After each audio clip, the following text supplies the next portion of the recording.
Is there a part of you that gets anxious before big opportunities, or a part that gets angry when your boundaries are crossed? Maybe there's a part of you that shuts down when things get overwhelming.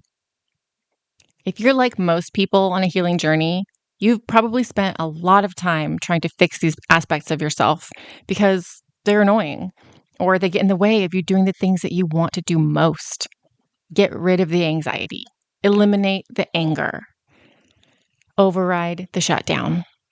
Maybe you've read books on how to do that, or you've done affirmations or thinking positive, but they're still there. They're still showing up and they're still running the show when you least want them to. But here's something that I wish someone had told me years ago. Those parts of yourself aren't problems to get rid of. They're actually protectors trying to keep you safe. And the reason that they keep taking over isn't because you're broken or you're not doing enough healing work. Those parts actually don't need to be healed. It's just because they haven't been honored. They haven't been integrated.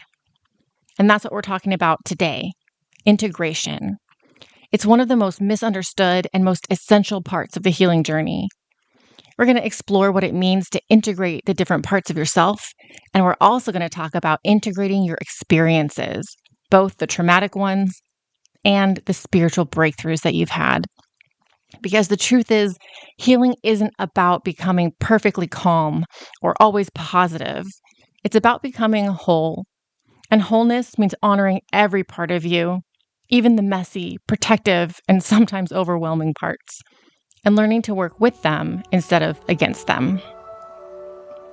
Welcome to Jyotindi, Journey to the Inner Divine, a sacred space for healing energy, emotional release, and soulful transformation. If you're ready to live with joy, ease, and purpose, you're in the right place. Welcome back, you guys. This episode is going to change everything for you. This is the missing puzzle piece of all of the stuff that we've been talking about, and it's going to be absolutely mind-blowing. So let's dive in. First, I want to talk about parts. You've probably noticed this in your own life, that one moment you're feeling confident and ready to take action, and the next moment, a really different version of yourself shows up, maybe anxious or starting to doubt or retreat. And it can sometimes feel like there's different voices inside you, each with their own agenda. And that's because there are different parts of you. And this isn't a sign that you're fragmented or that you're broken. It's actually how all human beings work. There's a therapeutic model called internal family systems, or IFS, and it was developed by Dr. Richard Schwartz. And one of the core teachings is that we all have different parts, and every one of them emerged for a reason. They're not random or mistakes. They showed up to protect you from something that once felt very dangerous. For example, some common protective parts are anxiety. You know, that energy that keeps your mind spinning at 2 a.m., or constantly scanning your environment or replaying conversations. That's the anxious part. And it doesn't show up as a villain, it shows up as vigilance. It's preparation. Like, I just want to be ready. It tends to overthink and analyze and watch people's tones and pauses and facial expressions. It tries to connect the dots that might not even exist, just in case they will. But when you really sit with it, you start to realize that it's not trying to torture you, it's trying to protect you. Because at some point in your life, something hurt you in a way that felt sudden and disorienting and unsafe. Maybe you didn't see it coming, maybe nobody warned you, or the ground just disappeared under your feet, emotionally speaking. So this part of you made a quiet promise that that will never happen again, that they will watch everything and think through every routine and make sure that you're never caught off guard like that again. It doesn't trust the world to stay safe, so it tries to stay 10 steps ahead of it. And the cost, of course, is your peace. But from its perspective, peace is not the priority, safety is. So when you can understand that, the relationship with your anxiety starts to soften. Because instead of trying to fight it, you can say, I see what you're trying to do for me. Maybe you have an angry part. This is the one that shows up as rage and irritability and defensive. the one that flares up when someone crosses a line or dismisses you or treats you in a way that feels really wrong. And I want to be very clear about something. This part isn't a problem. It's not something that you need to heal away or transcend. Your angry part has one job: to protect your boundaries and defend you against mistreatment.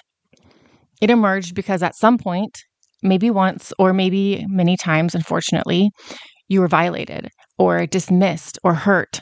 And this part of you said, never again. I will fight back.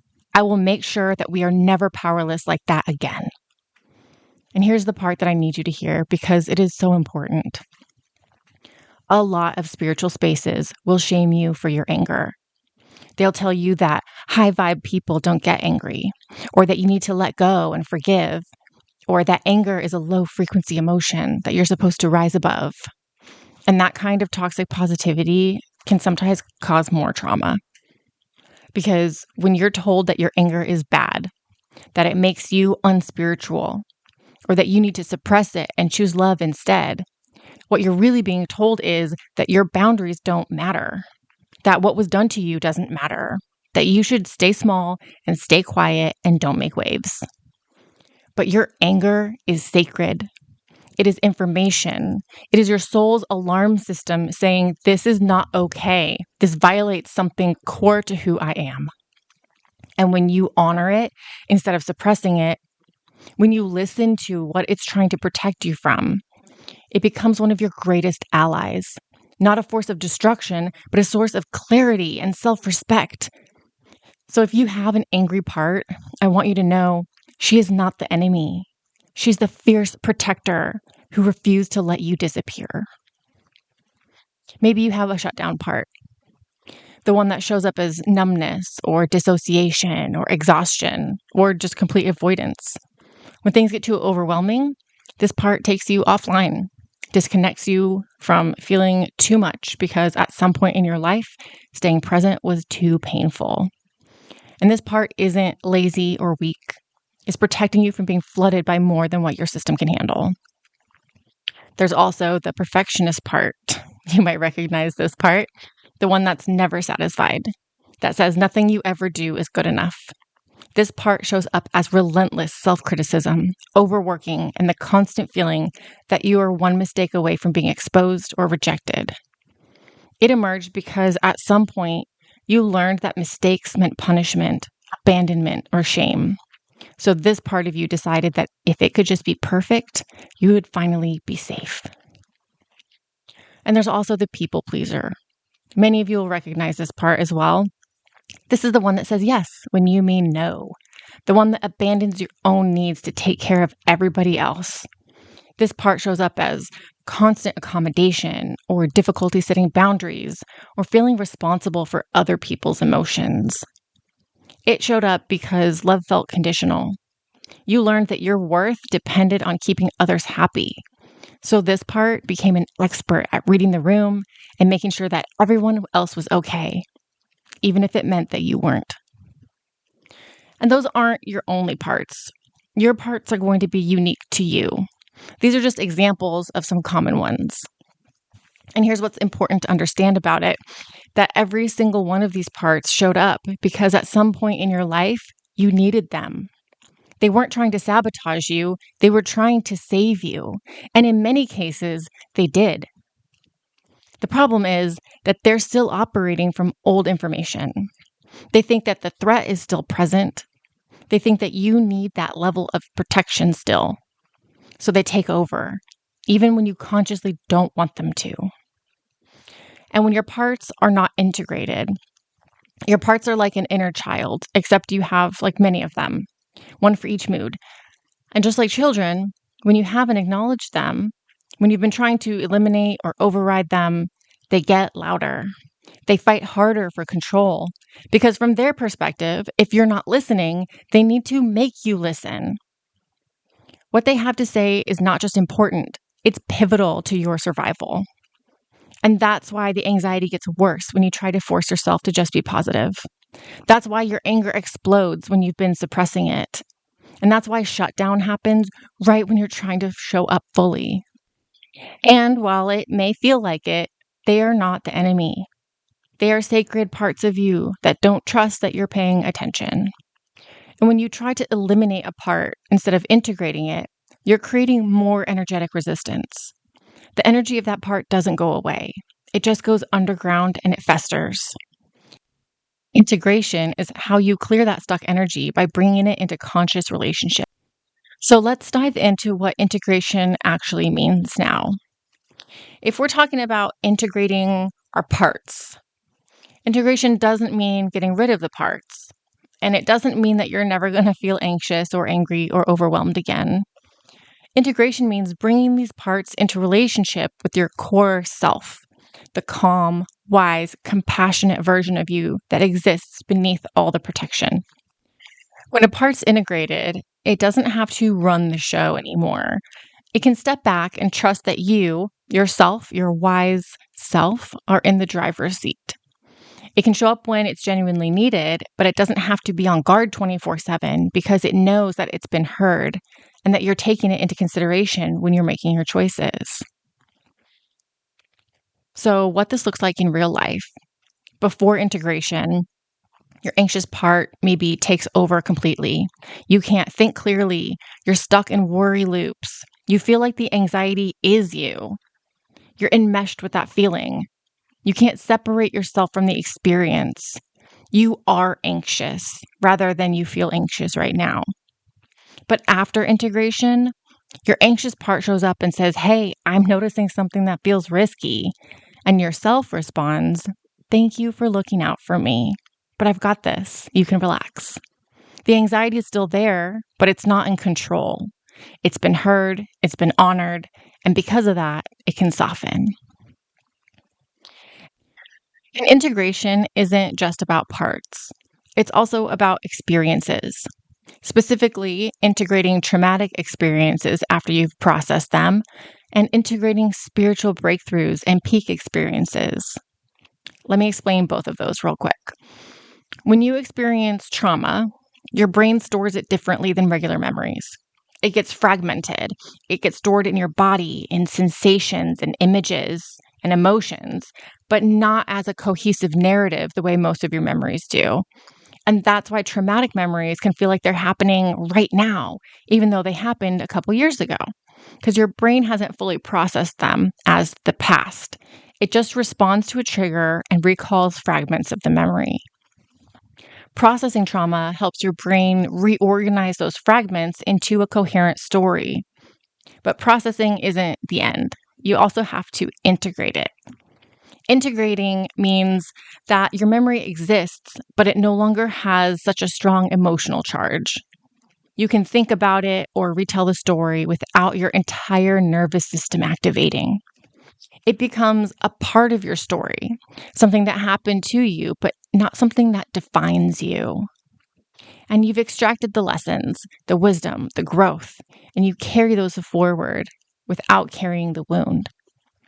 It becomes a chapter in your story, but not the whole book. When you have unintegrated trauma, triggers can feel just as intense as the original event. You can talk about what happened, but your body is still holding it and it feels activated. You avoid anything that reminds you of the trauma, or your memory feels alive and present and dangerous. When we're talking about integrating spiritual breakthroughs, this one is less talked about, but it is just as important. Maybe you had a profound meditation experience where you felt completely connected to the universe, or you went on a plant medicine journey that showed you your life's purpose, or you had a moment of deep healing where everything suddenly made sense. These peak experiences are beautiful and transformative, but if you don't integrate them, they become isolated moments that feel disconnected from your regular life. You maybe have the experience and you come down from the high, and then nothing changes. You go right back to your old patterns, the insight starts to fade, and then it becomes just a distant memory.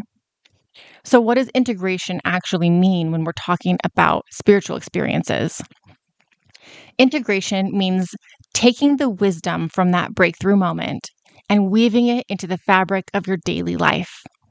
It means letting that insight inform how you make decisions and how you set your boundaries and how you show up in relationships. It means embodying the truth that you touched instead of just remembering that you once felt it. Because here's what happens when spiritual experiences aren't integrated.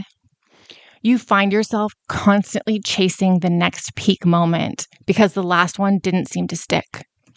You had this profound insight. Maybe it was during a meditation or a healing session or a moment of clarity.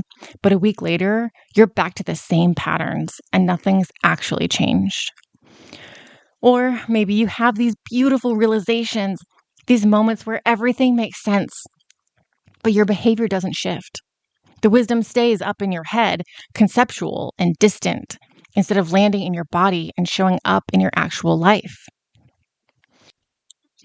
But what happens when a spiritual experience is integrated? It looks completely different. The truth that you accessed becomes a reference point that you return to.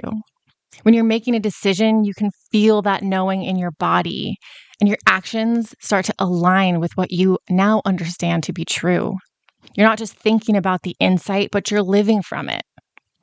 And here's how you know it's really integrated is that you don't need to keep having the same realization over and over again. You had the breakthrough, you learned the lesson, and now you're embodying it. You've moved from understanding to being. And when we don't take the time to integrate these aha moments, we open the door to spirituality becoming another addiction or another thing that we add to our to-do list. If you're constantly chasing the next peak experience because the last one didn't stick, or you have profound life-changing insights that don't actually change your life, you might be missing this key step of integration. And when that happens, these big spiritual insights stay conceptual. They never make it out of your head. They never get the chance to land in your body and become rooted in your daily life. And if you're more into the scientific perspective of all of this, integration is how your spiritual wisdom moves from the quantum field into your physical reality. It's the bridge between insight and embodiment. And without it, you might be accessing higher consciousness, but not anchoring it into your human experience.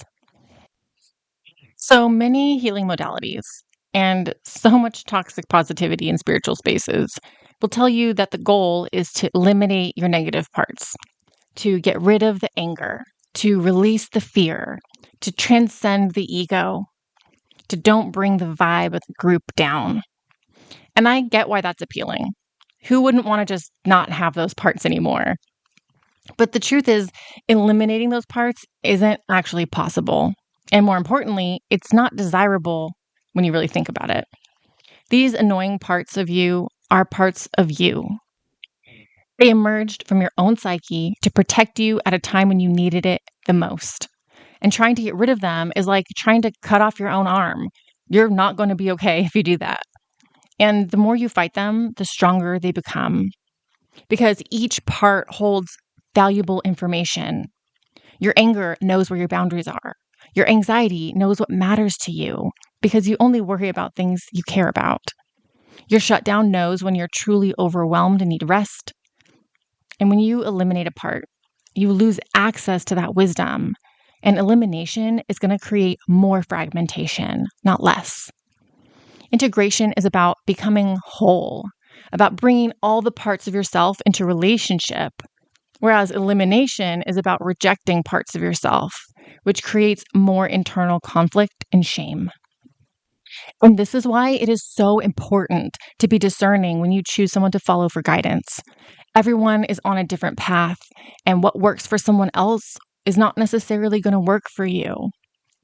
So I'm here for you if you don't feel comfortable in spaces that require you to only bring positivity into your vortex, to never allow yourself to have another negative thought out of fear that you're going to manifest some misfortune. I'm here for those of you who know that you want and need a change, but also know that it's unrealistic to forever banish your anger and your fear and your sadness.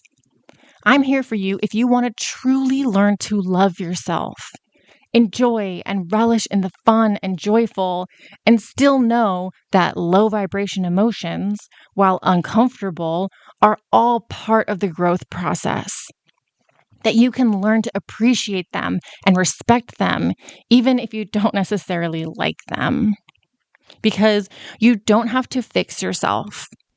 You don't have to become a perfectly calm, always positive, never triggered version of yourself.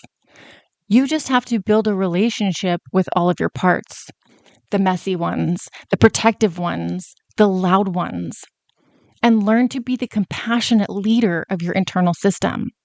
That's the real goal here for your mature, resourced, wise, connected, loving self to be in the driver's seat of your earthly meat suit while still allowing your passengers to point out dangers and blind spots. Because when you stop trying to eliminate parts and start listening to them, something miraculous happens. They soften, they step back, they learn to trust you because they finally feel heard. So, how do we start working with your parts? How do we actually do this? So, here are some gentle, accessible practices that you can start today. No therapist required, though therapy can absolutely deepen this work. Practice 1 is going to be I want you to notice and name the part. This is the foundation of all parts work. When you notice a strong emotion or a strong reaction, you're going to want to get curious about it. Once you've noticed and named it, ask it questions like, how old are you? What are you afraid will happen if you're not here protecting me? And what do you need from me right now? It's important to listen to what comes up and don't judge the answers. Then you'll thank the part for its protection and reassure it that you've got things handled. Even if the part is causing you distress right now, I want you to thank it. Thank you for trying to keep me safe.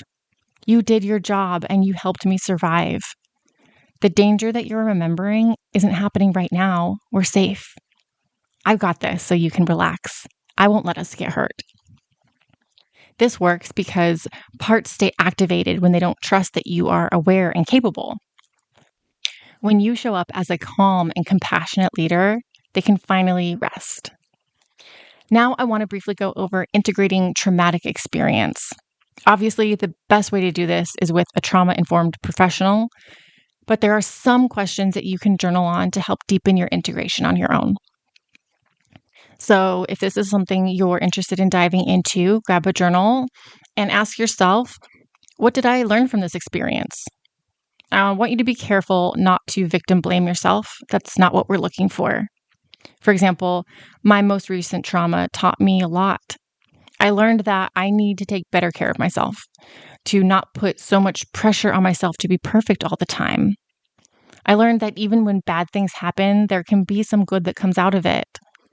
Like while seeking treatment for my injury, I found a rare tumor in my knee, but I was able to catch it before it caused any major damage. I want you to ask yourself, how has this shaped who I am today? And this could be for the better or maybe for the worse. For me, this trauma has gotten me in touch with my sacred rage, something that I tried very hard to bury throughout my life. Experiencing something so profoundly unfair and violent helped me bring that angry part of myself to the surface to be healed. And now I don't fear my anger anymore. I let it teach me. I let it rise up when it has something to say, and I use it to fuel my actions that will keep me safe and protected. You can ask yourself, have I developed any strengths because of this? Or how can I honor this part of my story without letting it define my future? From there, I want you to create conscious integration ritual. It doesn't have to be long, but we've talked about rituals in the past. When you have an intention for your actions, it makes them more meaningful. So I want you to write a letter to your past self acknowledging what they survived, or practice breath work, EFT tapping, or meditation. You can create art, poetry, or movement that expresses what you've processed, and then symbolically release it. You can burn the letter, or bury something that represents the old wound. Rituals signal to your nervous system that something has shifted. You're consciously closing a chapter and claiming the wisdom without carrying the weight. Now I want to dive into the one that I am most excited about, and that is integrating a spiritual breakthrough. Because there's so much information surrounding how to handle trauma. There are books and guides that teach all about IFS, but you rarely get to hear about how to integrate a peak spiritual experience. So after a profound insight or spiritual experience, it's important to remember that when you have a breakthrough, you have introduced your brain something new. Whether it's through a plant medicine journey that's been proven to form new neural pathways more easily, or a profound breathwork session that stimulates your body's natural chemicals. Either way, your brain is plastic, meaning that you're able to learn and form new connections. And it's really important to strengthen these connections because the ones that you don't use weaken over time. The first month after forming a new connection is the most important, and especially the first 2 weeks. So when you have one of these moments, I want you to write it down immediately. What did you see and feel and understand? Identify one actionable way to embody this truth. So if the insight was, I am worthy, what is one boundary that you can set that reflects that? If it was, I'm connected to something greater, what is one daily practice that reinforces that connection? And then you have to return to this insight regularly. Journal on it daily if possible, but at least weekly. Meditate on it. Let it inform your decisions. And like I mentioned earlier, this is the most important to do for the first 30 days afterwards. And if you can, share it with your community. Speaking the truth out loud helps solidify it. Spiritual insights need grounding. They need to move from the etheric into the physical. Action is how you anchor them. It can be a big commitment to strengthen these new insights, especially if it was a big, profound one that requires you to make some life changes, but you'll be so happy that you took the time to weave this breakthrough into your life. This is actually something that I'm currently studying in depth right now. I'm going through a training program to get certified as a psychedelic integration coach so that I can officially offer you that service. But the best part is that this integration is beneficial for so many other types of experiences as well. It truly is the big missing puzzle piece in the spiritual space. And I'm so excited to help people move their life forward in such a positive way. Overcoming the traumas of our past is very important, obviously, but I feel like so much weight gets placed on overcoming the horrible parts of life in the healing space that we forget that it's also important to grow the good, to celebrate the wins, to give yourself permission to focus on expanding the joy and positivity instead of getting stuck in a healing loop of constantly feeling like there's something to overcome. At some point, you have to allow yourself to live the life that you've been working so hard to achieve. So, while we're on that topic, when should you seek support rather than just trying to integrate everything on your own? Well, if you're working with your parts, like in IFS, and you keep hitting a wall, if there's a wound that feels too big or too young or too raw to approach it on your own, that's when you would bring in support. If you have a breakthrough or aha moment, but you don't fully understand the depths of what it means or how to translate it into action, sometimes people have a peak experience or a massive insight, but they feel like the only way to lean in is to blow up their entire life. If that feels overwhelming, bringing a professional to help you see things from a different angle and work on an action plan is probably your best bet. Integration work is powerful on its own, but it deepens exponentially when you have a safe witness, whether that's a therapist or a healing circle or a trusted friend. Being seen while you do this work will accelerate your integration. Okay, so you've learned all of this. You've been working on your integration. What does life actually look like after you've done this work, when you've integrated your parts and your experiences? Well, life doesn't become perfect. Let's be really clear about that. You don't arrive at some magical state where everything is calm and easy and you never have to struggle again. But it does become spacious. You still feel your emotions, all of them, but they don't control you anymore. They move through you instead of taking over. You still have protective parts that show up. Maybe your anxiety might whisper a warning, or your anger might flare when a boundary gets crossed, but they are no longer running the show. They've become friendly guidance instead of hostile takeovers. And you can access your anger without it consuming you. You can feel your anxiety without it paralyzing you.